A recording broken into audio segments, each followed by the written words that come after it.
Hello guys, I am Nazmul Rahman. Welcome my another video. আজকে আমরা বিশেষ করে মেয়েদের যে লোভনীয় খাবার দই ফুচকা বানানো দেখাবো আপনাদেরকে। দেখতে থাকুন। এই যে আমাদের যে ফুচকার ভিতরে হচ্ছে আলু সিদ্ধ দিচ্ছে, তার মধ্যে সালাদ। এটা হচ্ছে তেঁতুলের টক। এটা ছাড়া ফুচকা মানে চলেই না। মেয়েদের ফেভারিট টক। দাদা আমাদের ফুচকা রেডি করতেছে। তো ফুচকাটা মানে ফার্স্ট যত তাড়াতাড়ি করা যায় তৈরি করতেছে ফুচকা দাদা। তো ফুচকাটার মধ্যে দই ফুচকা কি কি দিতে লাগে দাদা দিচ্ছে। এই দিয়ে শসা, গাজর এবং ফুচকার ভিতরে আলু সেদ্ধ আছে। আমাদের যে কোয়ান্টিটি থাকবে হচ্ছে মানে 6 পিস 20 রুপি। তো এখন আমাদের চলতেছে মেকিং করার পর এখানে দই দিবে, তারপর আরও যে মিষ্টি চাটনি আছে চাটনি দিবে, তারপর দিয়ে আমাদের দই ফুচকা রেডি হবে। তো চলুন, তো আমার দাদারা ফুচকা রেডি করুক, আপনারা দেখতে থাকুন। তো এখন আমাদের দইয়ের মধ্যে হচ্ছে আমাদের মিষ্টি যে তেঁতুলের যে একটা মিষ্টি চাটনি আছে, চাটনিটা দিচ্ছে। চাটনি দেওয়ার খাবারটিকে টেস্টি করার জন্য আরও দাদা অন্য অনেক বিট লবণ দিল। বিট লবণ আরও যে সিক্রেট দাদা যে মশলা আছে মশলা দিচ্ছে।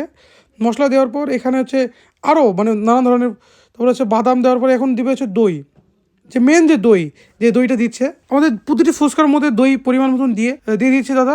দাদা আপনারা যদি এই দই ফুচকা খাইতে চান তাহলে এই দাদার সঙ্গে অবশ্যই কন্ট্যাক্ট করবেন। আর আমাদের হচ্ছে হিলিদির যে কোনো প্রোগ্রামে এই দাদাকে পাবেন, দই ফুচকা বা যে কোনো রকম ফুচকা পাবেন। তো কথা বলতে আমাদের ফুচকা রেডি। তো আপনারা ভালো থাকবেন, সুস্থ থাকবেন, দেখা হবে পরবর্তী ভিডিওতে।